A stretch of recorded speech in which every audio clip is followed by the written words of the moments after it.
नमस्कार, मी वर्षा. व्हीएम्स किचनमध्ये तुमचं स्वागत आहे. आज आपण एक झणझणीत मस्त फ्युजन डिश बनवणार आहोत. याला झटपट बनणारा शाक्षुका मसाला आमलेटही म्हणू शकता. चला तर वळूयात कृतीकडे. 2 मोठे कांदे एकदम बारीक चिरून घेऊयात.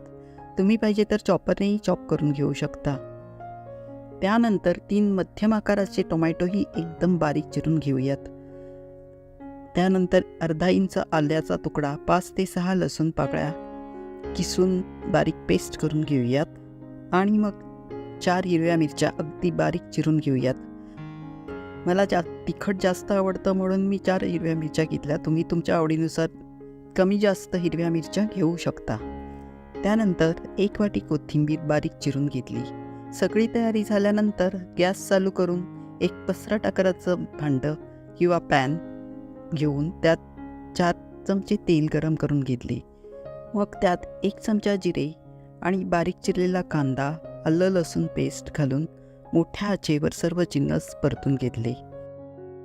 मग चिरलेली हिरवी मिरची आणि 2 चमचे लाल मिरची पावडर, 1 चमचा धणे पावडर, अर्धा चमचा गरम मसाला आणि अर्धा चमचा हळद घालून मसाले छान परतून घेतले.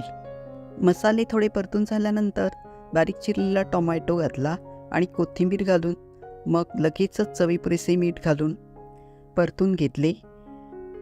मीठ घातल्यामुळे टोमॅटो लगेचच मऊ शिजतो. आता हे सगळे जिन्नस तेल सुटेपर्यंत परतून घेऊयात. तुम्हाला जर ग्रेव्ही हवी असेल तर या स्टेजला अर्धा वाटी पाणीही वापरू शकता.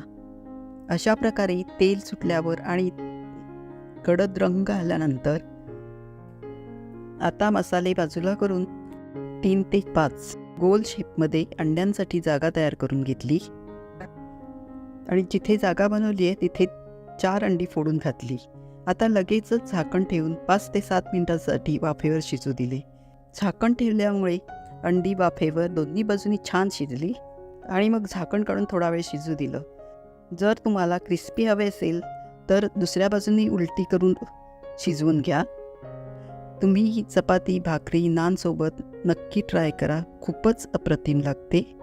जर तुम्हाला अशाच प्रकारच्या रेसिपीज पाहायच्या असतील तर या प्लेलिस्टवर क्लिक करून चॅनलला नक्की लाईक आणि सबस्क्राईब करून सपोर्ट करा.